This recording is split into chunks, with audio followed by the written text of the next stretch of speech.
आपल्या सगळ्यांना कल्पना आहे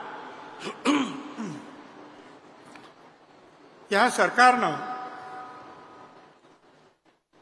आपल्यामध्ये असलेले जे घटक आहेत, महिला आहेत, शिकणाऱ्या मुली आहेत, शेतकरी आहेत,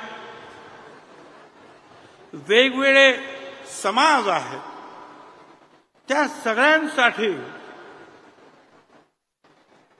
मदतीचा हात जो आहे आणि भरभरून मदत देण्याचा निर्णय या मंत्रिमंडळाने मुख्यमंत्र्यांच्या अध्यक्षतेखाली आपण घेतला. लाडकी योजना, मुख्यमंत्री लाडकी भगिनी योजना जी आहे ती तर आहेच, पण त्यानंतर सुद्धा मुख्यमंत्री अन्नपूर्णा योजना, 3 सिलेंडर जे आहेत आपल्याला मोफत मिळणार वर्षात. परत मोदी साहेब 300 रुपये महिन्याला देणार त्या सिलेंडरसाठी, ते वेगळे आहे. लखपती दीदीचा कार्यक्रम सुरू आहे. 7 लाख नवीन गटांची स्थापना, बचत गटांच्या फिरत्या निधीच्या रकमेत 15,000 रुपयावरून 30,000 रुपये वाढ केली. पुण्यश्लोक अहिल्याबाई होळकर महिला स्टार्टअप योजना,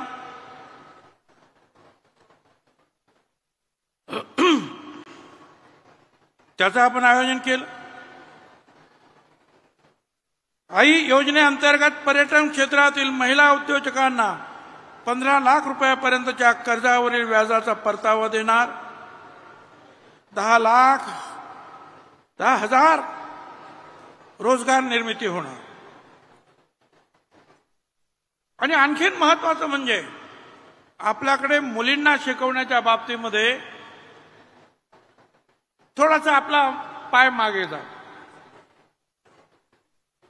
अर्थात हे आजचं नाही, हजारो वर्षापासून हे चाललं.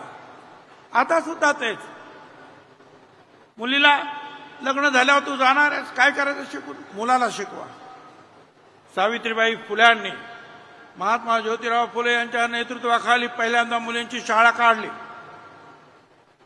पुण्याच्या भिडेवाड्यामध्ये. आणि हो, तुम्हाला ते सुद्धा सांगण्यासाठी मला आनंद होतो आहे, त्या भिडेवाड्याच्या साठी सुद्धा जे आहे तिथे पुन्हा एकदा सावित्रीबाई फुल्यांची जी शाळा निर्माण करण्याचा निर्णय जो आहे या सरकारनं घेतलेला आहे. आणि त्यासाठी जवळजवळ 18 ते 20 वर्ष कोर्ट केस चालू होती, पण त्याला तोंड देऊन लवकरच आता त्याचं सुद्धा भूमिपूजन होऊन ती शाळा सुद्धा उभी राहते. मी हे का सांगतो, त्याच पावलावर पाऊल टाकून मुख्यमंत्री आणि मंत्रिमंडळाने निर्णय घेतला. एसएससी नंतर मुलींना कोणाला डॉक्टर व्हायचं, इंजिनियर व्हायचं, पायलट व्हायचं, आणखी काय शिकू दे, त्या सगळ्याचे पैसे जे आहेत हे आमचं सरकार भरणार आहे. आणि म्हणून मी तुम्हाला विनंती करणार आहे, आपली प्रत्येक मुलगी ही शिकलेच पाहिजे. एक लक्षात ठेवा, ज्या ज्या देशांमध्ये पुरुषांबरोबर महिला काम करतायत, शिकतायत, ऑफिसमध्ये, प्रत्येक ठिकाणी, ते सगळे देश पुढे आहेत. जपान पुढे आहे, युरोप पुढे आहे, अमेरिका पुढे आहे. पण जिथे महिलांना शिक्षण मिळालं नाही, मागे राहिले, ते देश अजूनही मागे आहे. पाकिस्तान असेल, भारत असेल, श्रीलंका असेल, अफगाणिस्तान असेल, नाही तर बांगलादेश असेल, कोणी असेल, मुलींच्या बाबतीमध्ये शिक्षणाची आणि त्यांना पुरुषांच्या बरोबर आणण्याचा प्रयत्न ज्यांनी ज्यांनी केला नाही ते देश मागे राहिले. कारण समाजामध्ये पुरुष 50% आणि महिला 50%. ह्या 50% ही जी शक्ती आहे, महिला शक्ती, तिचं सक्षमीकरणाचं काम हे सरकार करत आहे. आणि म्हणून वेगवेगळे आपण निर्णय घेतले.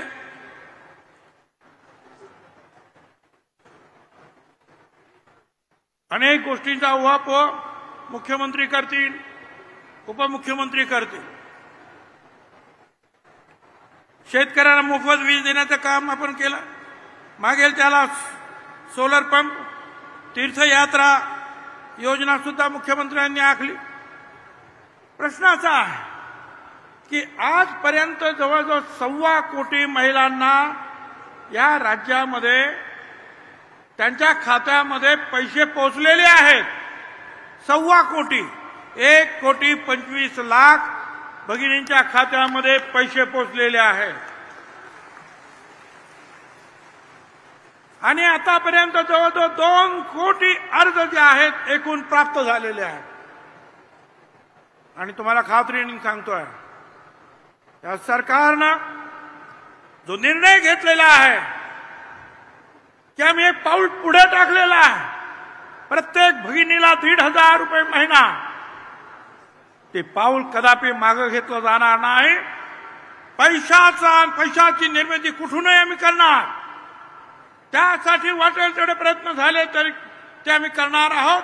पण कदापि योजना बंद करून देणार नाही, बंद होणार नाही.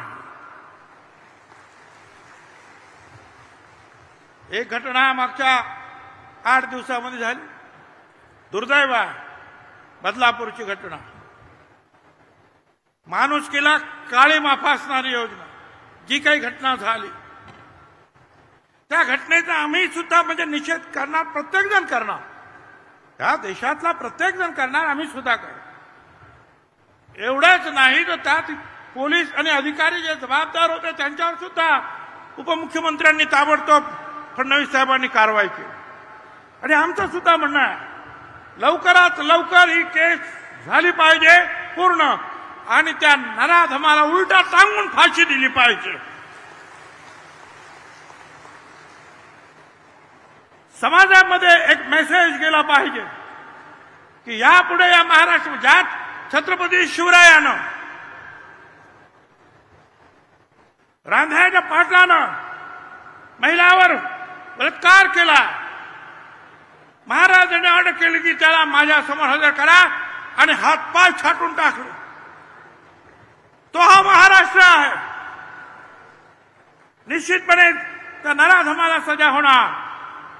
पण मला आणखीन सांगायचं ते हे की काही लोकांनी जे आहे, आमच्या काही सहकारी विरोधी पक्षांनी, आम्हाला लाडकी बहीण योजना नको, आम्हाला महिलांना सुरक्षा हवी आहे.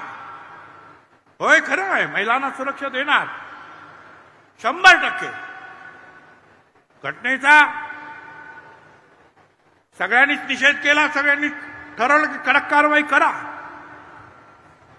परंतु या घटनेमुळे आज जर 1.5-2 कोटी महिलांच्या घरामध्ये रोज 1,500 रुपये दर महिन्याला जाणार असतील तर ती नको म्हणण्याचं कारण काय? त्याच्यावर कडक कारवाई करू, त्या नराधमावर. परंतु आजकाल बस आम्हाला लाडकी बहीण योजना नको, आम्हाला संरक्षण द्या. प्रत्येकाला संरक्षण मिळणार, पण लाडकी बहीण योजना का नको? काय अडचण आहे? अडचण त्यांची झाली आहे. कारण त्यांना सुद्धा कळलं की लाडकी बहीण योजना महाराष्ट्रातल्या गोरगरिबांच्या घरामध्ये पोहोचत्या. आणि या सगळ्या भगिनी ज्या आहेत या सरकारला दुआ देणार आहेत, आशीर्वाद देणार आहेत. आणि त्यामुळे बस तेच बोर्ड लावलेत. आणि ते जर त्यांचं म्हणणं जर ऐकलं असतं भगिनींनी, तर आज या लाखो भगिनी इथे कधीच आल्या नसत्या. पण ह्या भगिनींना ती योजना पाहिजे. नराधमावर कारवाई करण्याबरोबरच ही योजना पाहिजे. आणि म्हणून जर कोणी जर म्हणत असेल की आम्हाला हे नको ते नको, शेतकऱ्यांना आपण मदत करतो. एखादी घटना झाल्यामुळं शेतकऱ्यांची मदत बंद करत नाही. अनेक विद्यार्थ्यांना पूर्ण फी देतो, अर्धी फी देतो. एखादी घटना झाली म्हणून ती आपण योजना बंद करतो? ह्या ज्या योजना आहेत लोकोपयोगी, त्या योजना बंद करण्याचं कारण का? एक म्हणणं तुमचं ते मान्यच, कारवाई कडक होणार. परंतु तुम्हाला जी आहे लाडकी बहीण योजना थोडी अडचणीची वाटते आहे विरोधी पक्षांना. त्यांना असं वाटतं की आमचंच राज्य येणार होतं. पण आता ही लाडकी बहीण जी आहे ते राज्य पुन्हा एकदा या मुख्यमंत्री उपमुख्यमंत्र्यांच्या पदरामध्ये हे राज्य टाकणार. आणि म्हणून हे सगळं चाललेलं आहे की लाडकी बहीण नको, लाडकी बहीण नको. लाडकी बहीण योजना राबवणारच, कोट्यावधी भगिनींना हा फायदा मिळणारच, तो सुरूच राहणार आहे. आणि माझी आपणाला विनंती आहे की कुठल्याही प्रकारे अशा प्रकारचे जे काही प्रचार होतील त्या प्रचाराला आपण बळी पडता कामा नये. चांगल्या योजनांना आड येऊ नका असं आमच्या त्या समोरच्या ज्या भगिनी आहेत त्यांना सुद्धा सांगणार. त्या चांगल्या योजनेचा तुम्ही सुद्धा पुरस्कार करा. विरोधी पक्षात राहा, विरोध करा.